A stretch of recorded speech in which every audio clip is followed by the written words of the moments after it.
Bayangin bro, ada negara lagi perang, tapi yang diserang bukan cuma tank atau markas militer. Yang jadi sasaran justru jantung duitnya, kilang minyak terbesar yang ngasih napas buat ekonomi dan mesin perang lawan. Dan itulah yang lagi coba dilakukan Ukraina ke Rusia sekarang. Ukraina udah beberapa kali nyerang kilang dan terminal minyak besar di dalam wilayah Rusia, termasuk yang skala nasionalnya gede banget. Mulai dari kilang di Volgograd yang jadi salah satu fasilitas pengolahan utama Rusia, sampai terminal ekspor besar di wilayah Laut Baltik dan Laut Hitam. Serangan-serangan ini mayoritas pakai drone jarak jauh. Bentuknya kecil, kecepatan nggak sekencang rudal, tapi bisa terbang ratusan sampai ribuan kilometer dan nyasar tepat ke infrastruktur energi yang super vital. Contohnya, kilang di Volgograd. Fasilitas ini ngolah lebih dari 13 juta ton minyak per tahun dan nyumbang sekitar 5% dari total kapasitas pengolahan Rusia. Begitu unit utamanya kena dan kebakaran, pengolahan harus dihentikan, dan itu langsung ngurangin suplai bahan bakar buat dalam negeri Rusia, termasuk buat kebutuhan militer. Lalu ada juga serangan ke terminal ekspor minyak di Primorsk di Laut Baltik. Ini salah satu hub ekspor terbesar Rusia ke pasar dunia, dengan volume sampai lebih dari 1 juta barel per hari. Ketika drone Ukraina bikin tangki bahan bakar di sana terbakar dan aktivitas ekspor sempat berhenti, dampaknya nggak cuma ke Rusia, tapi ke pasar minyak global juga. Jeda sebentar. Kalau dipikir-pikir, strategi Ukraina ini simpel tapi dalam. Mereka sadar nggak mungkin menandingi jumlah tank, pesawat, atau rudal Rusia 1 lawan 1. Jadi yang disasar adalah mesin bensin di belakang semua itu, kilang, depot, dan pelabuhan minyak. Dengan ngurangin kapasitas pengolahan dan ekspor, Ukraina berharap, pertama, Rusia kesulitan nyuplai bahan bakar buat armada militernya. Kedua, pendapatan dari ekspor energi yang selama ini jadi sumber utama pemasukan berkurang. Menurut analisis Lembaga Energi Internasional, serangan drone ke kilang dan infrastruktur Rusia ini udah bikin kapasitas pengolahan minyak mereka turun ratusan ribu barel per hari, bahkan sempat menyentuh level terendah dalam belasan tahun. Beberapa wilayah Rusia dilaporkan mengalami gangguan pasokan, sampai pemerintahnya harus ngerem ekspor bahan bakar supaya kebutuhan dalam negeri tetap kebagian.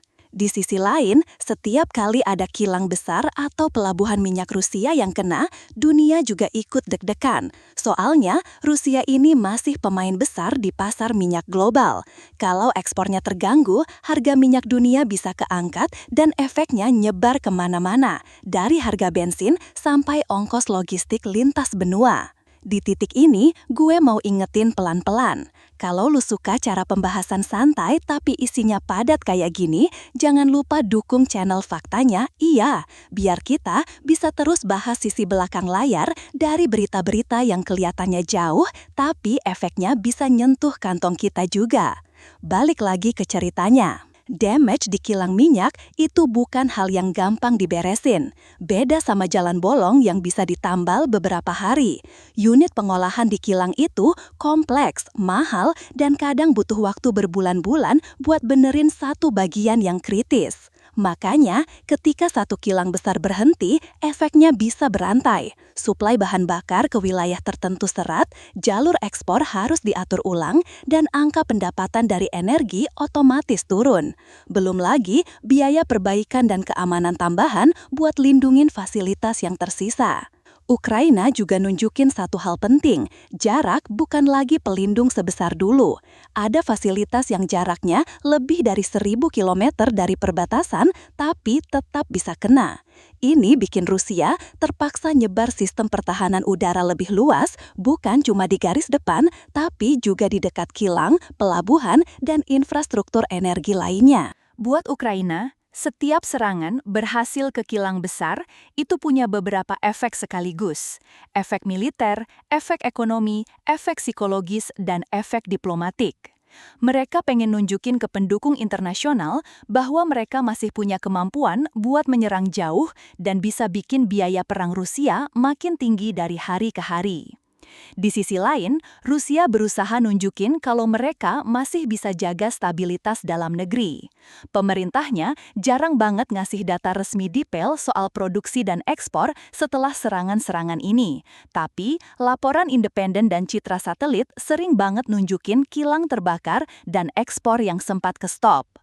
Kalau kita lihat dari atas, perang di abad sekarang bukan cuma soal siapa yang punya tank lebih banyak, tapi siapa yang bisa mukul titik ekonomi lawan tanpa bikin situasi melebar jadi konflik yang bikin lebih banyak negara ikut ke bawah. Serangan ke kilang minyak dan pelabuhan ekspor ini adalah contoh paling jelas. Di satu sisi, Ukraina coba memotong selang bensin Rusia. Di sisi lain, setiap serangan juga ikut ngasih tekanan ke pasar energi dunia yang pada akhirnya bisa balik ngefek ke negara-negara lain, termasuk yang nggak terlibat langsung. Jeda sebentar lagi, tarik napas dulu.